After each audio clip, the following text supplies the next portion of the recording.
Welcome viewers, and this is the pilot episode of this very wonderful show, Digital Natives. I'm your host, Sami Mohamud, and this is a weekly episode where we'll be focusing on trending topics that affect Nigerian youth today. I have two wonderful guests here with me, but before I introduce them, I would like to introduce today's topic of discussion. It's to do with cultural shift, and I'm focusing on traditional sense of thinking versus the alternative sense of thinking, which I'll be branding as Ote. Now, to get the ball rolling, I'm going to introduce my guests, or rather, let them introduce themselves, starting with... Okay, my name is Ikmat Suraji, and I'm a social media marketer, and I bake as a pastime hobby, and I'm passionate about personal development. Thank you very much. Welcome to the show, Ikmat. Thank you. And on my left? Moise Fidelis, a supply chain enthusiast, and aspiring leader, maybe politically or maybe by appointment, or I want to be leader someday. Amen. All right.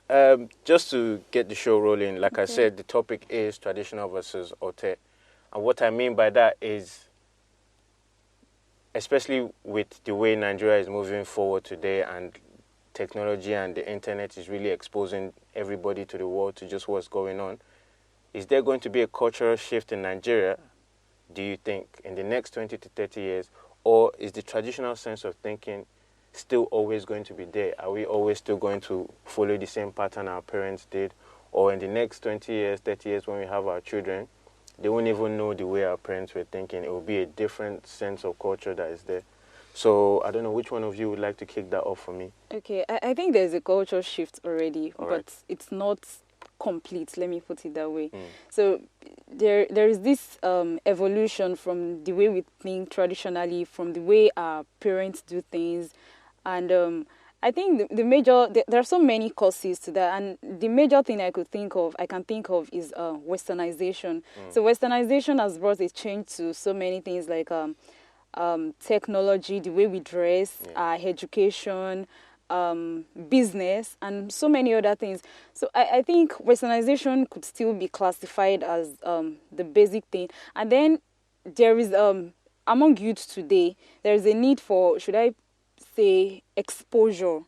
People want to get exposed. They want to feel exposed. Let me put it that way. They want to feel exposed. They don't want people to think of them as being crude or traditional. So there is that shift in culture, which I think some people are trying to bridge a kind of balance within the traditional and then the Hote. So I find so many people in the gap, in the middle spectrum, like on the spectrum, the middle part. That's true.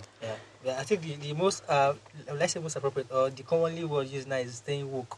Yeah, kind of. Well, in my own opinion, I believe the shift has come to stay. Yeah, it's to last, and it's to last for a very long time. But what we see is that the shift now we're talking about now, we need to start checking it. Understand now? Because there are positive shifts and there are definitely negative shifts. Yes. Now, we're talking about youth now. They are watching us at home now. See, the shift now, ask yourself, is it actually impacting the youth positively or negatively? Look at some of our people, the people I just look up to as role models. Yes. Now, check them. I don't think very few people have role models who still think primitively.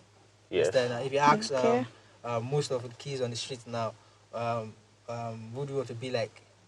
I don't want to mention anybody's name now, but we don't need to mention. You understand now? And those guys are not good guys that are in our dad's or our mom's era. Yeah, definitely. They are contemporary guys like us now. Yeah. Understand now? So people are trying to shift they believe those times things were not working out well. Now things are actually, you get what I'm saying? Yeah. But I mean, if you now actually put it to the point of role models, I was saying this to you earlier of how, like, in the same 30-year span or before, you had people like Fela, who could have been considered as an alternative thinker in his own day and age. But still, the traditional sense of thinking still remains to today. All of us here know who Fela is. Yes. We all know the kind of impact he has on just society to today. 70 years after his death, a lot of people still mention his name. So, based on that formula now, I'm still of the opinion that even if you have 80% shift, that traditional sense, because I believe that's what makes Nigeria, that traditional sense of thinking.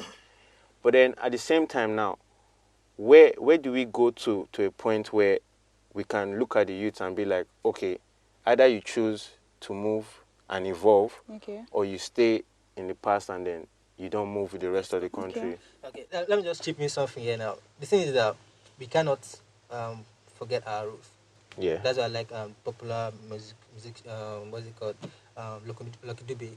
Yeah. Most of the songs always reflect on where you're coming from. Yeah. You're always a black man. You mean a black man. I'm a Nigerian. I come from the Igbo descent. Understand now? But there's this thing that you need to understand, that you're in the West. Yes. Okay.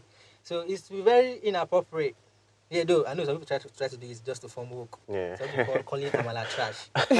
For God's sake, you're in Yoruba land. Yeah. You understand now? You need to appreciate the Yes. culture here. But let me just leave that aside now. Let me just talk about where you're talking about the 80% and 20% now. That's why we have carnivals. Okay. That's why we have festivals. All right. Understand now? Most of those things are a medium kind of To showcase our traditions. Exactly. To All go right. back to where we come from. To say that okay now, someone from Ibibio, this is how we do it in our own place. I'm from someone from Edo, this is how we do it. I'm from Eko. Even in Lagos, you have that Eyo festival. Exactly. Yeah. And even at that, those carnivals, I think that there is some sort of shift in the sense that the way they dress, they now imbibe some foreign ideas into the dressing, like introduce some foreign concepts, even though it's still carnival that showcases our tradition and our ideals and all those things. There's still a kind of introduction of westernization into it, so it's not as if it's totally traditional. So the culture shift is like a continuous thing, not static. So also I think when you talk about the 80%, 80-20% something, I think it will come to a point in time whereby the youth of today, in let's say 20 or 30 years time, would still have to recheck and reflect, because there is this thing called ideal, our beliefs. It's like our core, the kind of things we believe in, our core, our tradition, our ideals and everything. It's not something we can just forsake like that. Yes. Just like we talk about language. Language is the way we express ourselves. Okay, if I see someone, a Yoruba, I know that this is a Nigerian, Yoruba, Hausa, Igbo. I know that this is a Nigerian. From what they speak, not because of the color or something, the skin color, the skin tone or everything, but from the kind of set of ideals, the kind of beliefs, the kind of tradition they exhibit makes me know that, okay, this is where this person is coming from. So I don't think in the next 20 or 30 years it's going to be erased out completely. We are still going to have some traditional things left in us. I feel like, because that, like you were saying, we need to always protect our roots, and that traditional sense of thinking always serves as history for the future generation to come. So that when they want to also progress too, they also understand where they are coming from. Exactly. That's true. But okay, now, so how do you now resonate when you're now talking about in terms of actual beliefs? Okay. So like religious beliefs, for example, or like cultural beliefs now. Are you seeing this cultural shift there as well in these kind of situations as well? Or is it still very traditional? Yeah, there is. That is where this term syncretism, I don't know if you heard of it before. No. Would you explain that? Yeah, go on. Syncretism, actually, this if fall back from the nomenclature, is when some Christians came together, understand, to actually fight a particular cause. Understand now? There's an external force which they need to fight, but they have the different beliefs. So, all right, but they all join under that one banner. Exactly, to fight the just external like we see force. Imagine in politics now when 2 parties or 3 parties come out together and fight a so-called opposition. So that's what happened there. You see, the issue of religion is that let me put it. How do I put it now? So I won't sound as if I'm supporting some people or the other. But when you talk of syncretism, in this case now, it's as a result of subsequent migrations. Understand now? People tend to leave the shores of their their home. Understand now, and appreciate other people's cultures. So when you leave your place to those places, that's if you've left everything you have with you. Understand now? You see people, a black man collaborating with an Hindi. Yeah. You understand? Definitely, we serve different gods. You understand? Yeah. Yes, They yes. believe in Hinduism and the stuff, whatever. Yeah. But then, but see times when you have to come together to actually Okay, achieve to reach a something. Something. But that doesn't compromise. mean that I'm now an Hindu. Yeah, it You just understand? means you Okay. can see the So bigger that's picture with why that person. it Yeah. has come to play. So far there's migration. In fact, you can't compare the level of migration in the past 20 years Yeah, Okay. to now. to now, Yeah, and even next 20 20 years. years will and be we better have to because even compare. guys I are just going to- think in terms of religion too, Yeah. in terms of religion, people have not really left the culture Okay. in the sense that in Nigeria, majorly the religion we have before there is foreigners from the should I say the eastern parts of the world and then the western parts of the world. Before they came, we have our own set of ideals, we have our Yeah, own our beliefs set of- and yeah. the kind of things we worship, the tradition.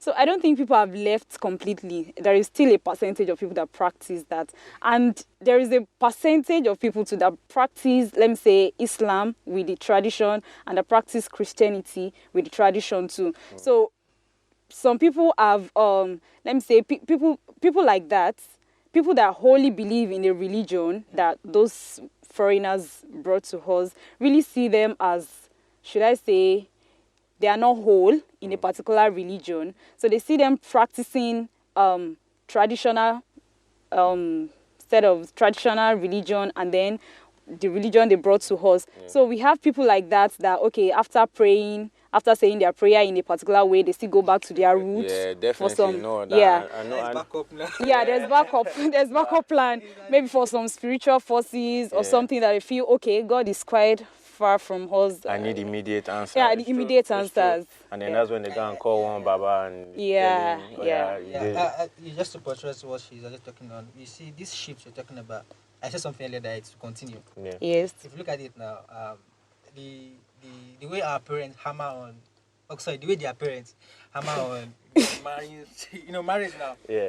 You're from this place. In fact, You my have dad- to marry. My Yeah. my dad got married to my mom, and it's just like, let me see, my mom is from Bode Thomas. Like, see, they can even see that from their house itself. Yeah. So it was back then. It was like that. It was so strict. But now, Okay. it's not like It's very that. open, yeah. Yes. Because of the He's internet, yeah. A Nigerian marrying a Malaysian woman. Yeah. It's love, but Yeah. we know what is behind everything.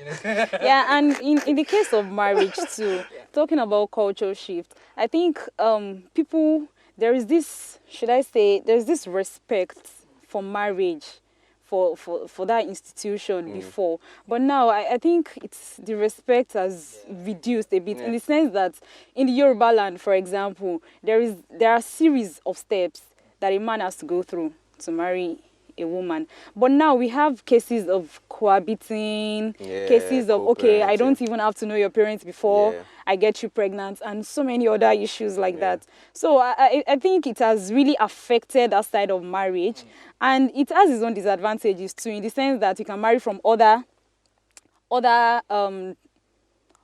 tribes, people that are not even from your country, you can marry them. So I think it has its own pros and cons in our own marriage too. You So just have to know how to. exactly, you have to put a balance. All right.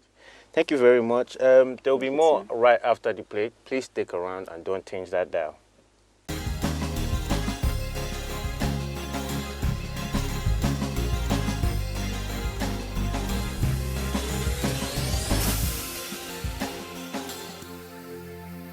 Welcome back, and the show is still Digital Natives. I'm still your wonderful host, Sami Mohamud. I still have on my right Ikma, and on my left, Waneze.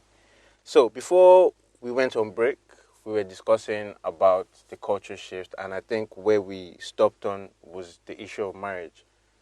And just before we went on a break, I just wanted to say to you of how, like, nowadays now, because you were speaking of how people are ready to co-parent now, it's not in this traditional setting. I was going to add to that and say, nowadays, even with the issue of, or let me not even call it an issue, even with marriage now, there's this mentality of you don't marry as soon as you finish university or as soon as you, which was, I would believe, was the shift back then, was the state of mind back then.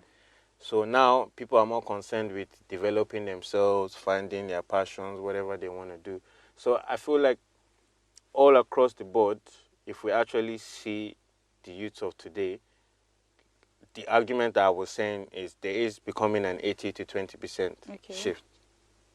But then the question still remains if that 20% will last or if they will completely wipe out to that 1%. But anyways, let's just move on and let's actually focus on now how this culture shift affects just the everyday passion of the individual youth of today. Like, do you see passion still being the same as it was before, or? Yeah, I I think- think, yeah, Yeah, sorry, go on. let me. Yeah, I'm go on, sorry start. about that. Okay. Yeah, if you see what's trending now, so to speak, Yeah. not basically trending, actually, the shift we've noticed. We actually moved from, I used to be the agricultural era. Okay. Yeah. Yes. Then we moved to, I think, the industrial era, so to speak. Are we really there? I won't say we We haven't. have No, okay, evolved. Yeah. we've not moved there. Actually, it was in the agricultural to educational. So Okay, yeah, I'm making alright. educational. Yeah. Before we moved to the industrial. Alright. Now, but Nigeria, we are still creeping rather. We're not. Yeah, we have. We are still Yeah. in the educational. Yes. Everybody wants to go to school. Yes. Everybody wants to get this BSc that someone called the basic simple course.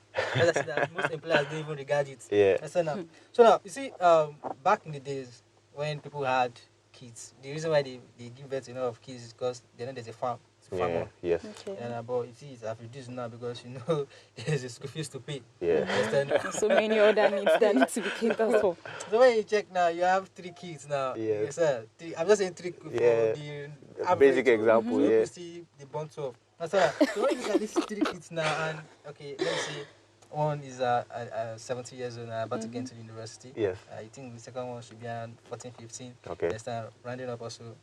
Secondary school or something. Secondary Yeah. school. WAEC and everything Yeah. now. When you check the fees you need to pay, understand now. Mhm. It's not someone that will tell you that. Nobody needs to tell you So that. even you will be preaching it indirectly Yeah. to your kids. Kids. You understand now? Yes. So definitely the shift will continue. Yeah. So you that have for example, my parents now will 5. Yeah. I'm the last. Okay. Understand now?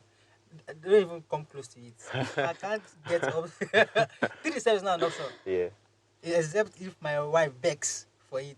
It is Okay. not an option. Understand Okay. that? So it will shift. Even my own kid, I even have just 1. Okay. Understand that? So this shift has come to stay and it has even extend to 90-10.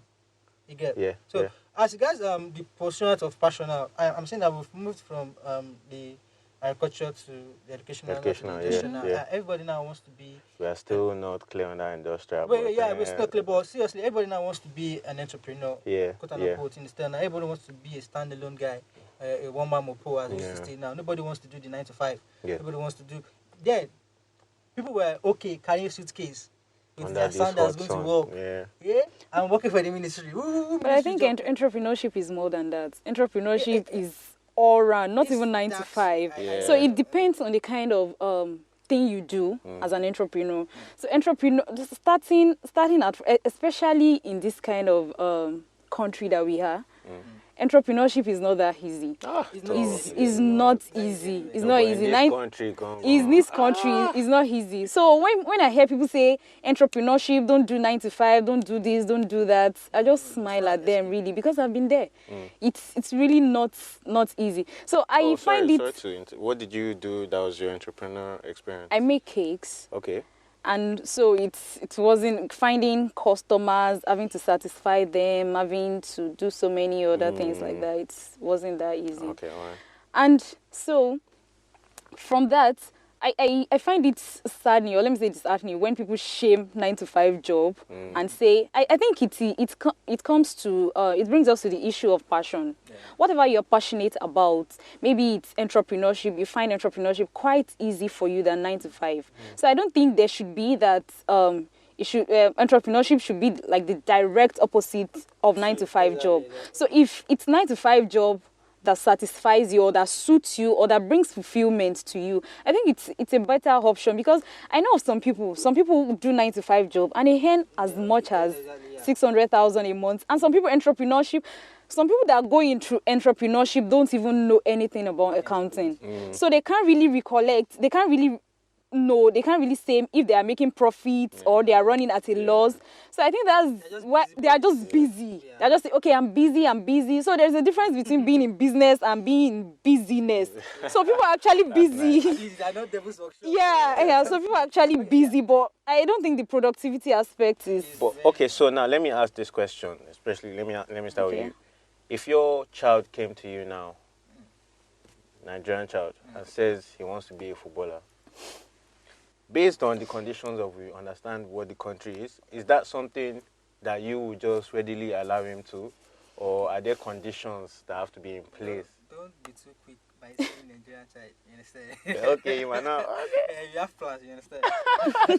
Okay, now, actually, if you look at Abraham Maslow theory of, what's it called, motivation, then we have the basic needs, which are the need for food, shelter, and I think there are 3 of them. But as a supply chain entity, as and a transportant, I believe we need to add transportation to that basic need, because if you don't transport yourself, every other needs cannot be met. All right. So thank you very much. So aside that now, if we move up the ladder to the peak, there's this place called self-actualization. All right. Only few people get there.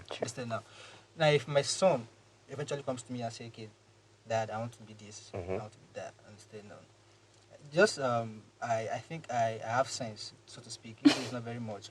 So it's just to put him on the right track at the early stage. So you won't do the whole, no, you have to get degree, you have to work. In fact, I even buy a bicycle for even knowing that so early.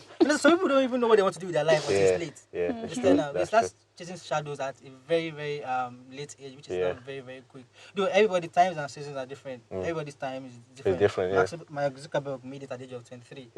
What's his name? Warren Buffett made it at the age of 65. We are 2 different people. I'll be glad if my son should come up early, if he's actually talented. There's people they want to play football, but they don't have the talent is not there. But still, I wouldn't want us to erase the concept of education totally. If I was to throw that question to you now and say, okay, if your daughter came to you and said she wanted to open her own bakery, yes, I would first. It's something she can do with her education, actually. Because I started baking when I was in 200 level. That was when I started my business, not when I started baking. That was when I started the baking business of a thing. What? That's when you went global now. I'm not gone global yet. So it's something you can mix with education and then work as a part-time something, do your passion as. But I think education is quite important to us. We can talk of Mark Zuckerberg leaving school. We can talk of other people leaving school, but these people still went to school, and after going to school, they didn't leave their passion.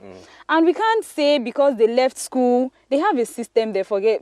Don't forget about that. They have a system that works for them over there. In Nigeria, we don't have a system that is going to cater for you if you leave school. True. Talk about your passions. Don't have hope. Exactly. Talk about your before it used to be when you leave school, you have a job waiting for you, you have a car, an apartment. Now, even your BSc is like you just left school. You have to get your MSc, you have to do other things, your certification, so many certifications after that.